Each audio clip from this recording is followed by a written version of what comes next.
What if the world's largest financial institutions, the very people who control trillions of pounds, have just sent a secret signal to the world? A warning shot that one of the British government's most expensive policies is a complete and utter failure, a house of cards on the verge of collapse. In the last few months, a quiet but seismic exodus has begun. HSBC, a founding member of the United Nations-backed Net Zero Banking Alliance, has just dealt a killer blow to Ed Miliband's climate crusade by walking away. This was an alliance launched with global fanfare, hailed as the financial world's ultimate commitment to saving the planet. Now, it is hemorrhaging members. HSBC are not the first, and they will certainly not be the last. This is not just a policy disagreement. This is the smartest money on the planet running for the exits. And the question is, what do they know that Ed Miliband refuses to see? The Net Zero Banking Alliance was established in 2021, a coalition of global banks publicly committing to aligning their lending and investment portfolios with net zero emissions by 2050.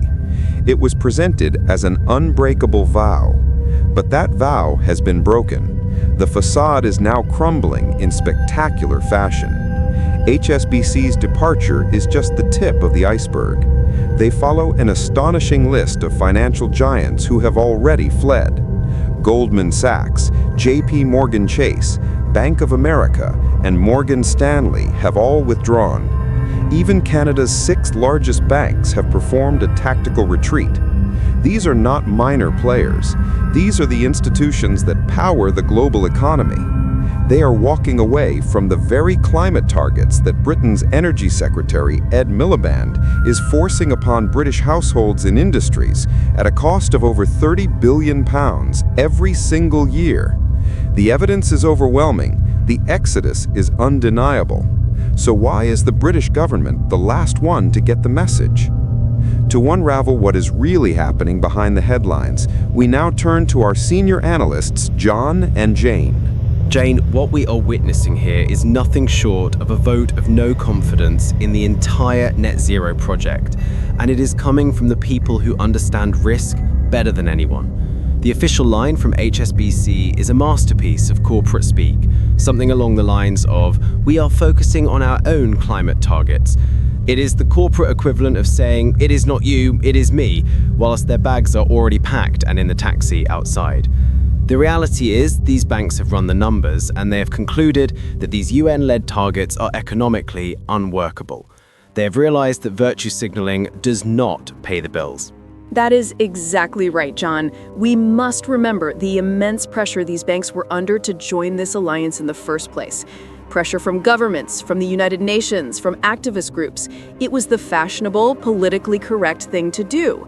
For them to now openly defy that pressure and walk away is doubly significant.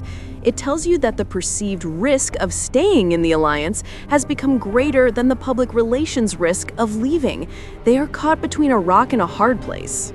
And that hard place is becoming a legal minefield, is it not? Insiders suggest these banks are terrified of litigation from all sides. On one hand, they face being sued by environmental groups if they fail to meet these increasingly unrealistic targets. On the other, they face lawsuits from their own shareholders if they deliberately make unprofitable decisions or cut off funding to essential, viable industries like oil and gas, thereby violating their fiduciary duty. Faced with an impossible choice, they have chosen the only rational business option: to get out.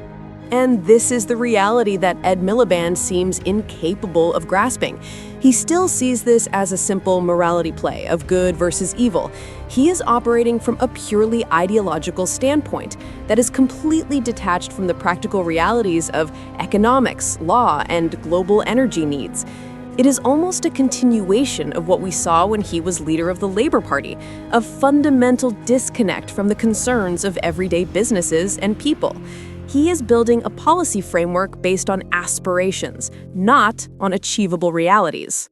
And while he builds that framework, he is sending the bill to the British taxpayer.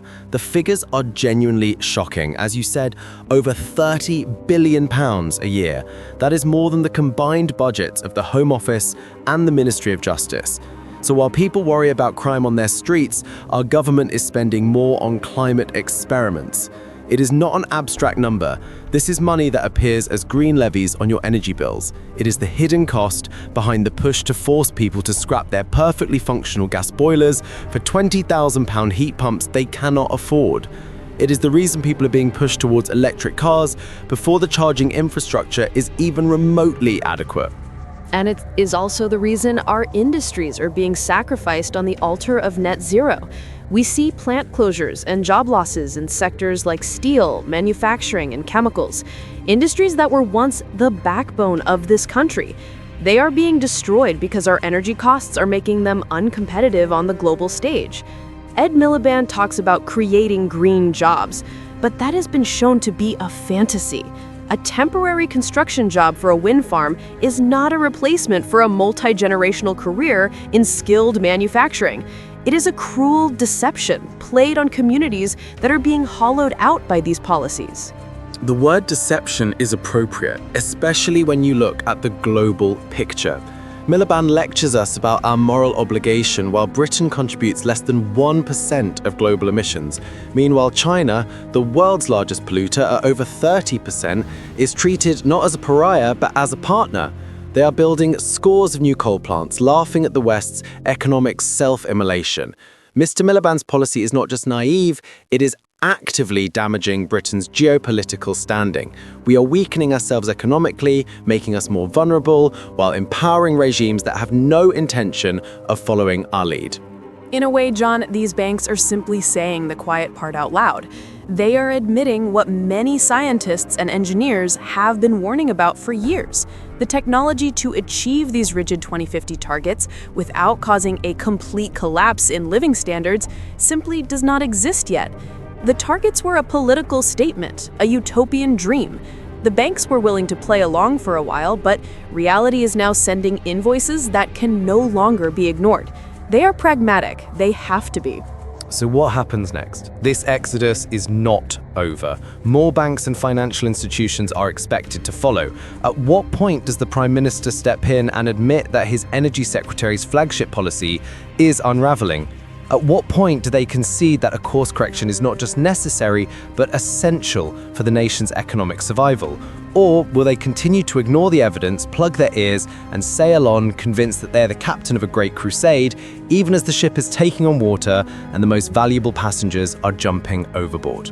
That is the critical question. The gap between Miliband's rhetoric and the global reality is now a chasm. He is leading Britain towards a state of splendid isolation as the last true believer in a climate orthodoxy that the rest of the world is quietly acknowledging is unworkable. This is no longer about environmentalism. It is about a dangerous refusal to face the facts. So here is the question we must ask our viewers tonight. Is Ed Miliband's unwavering commitment to net zero a sign of courageous, forward-thinking leadership, or is it a dangerous ideological obsession that is leading Britain towards economic ruin while the rest of the world wisely changes course? Let us know your thoughts in the comments below. And if you believe in getting the unfiltered truth that the mainstream media will not report, make sure you subscribe to Alert View and ring that notification bell so you never miss an update.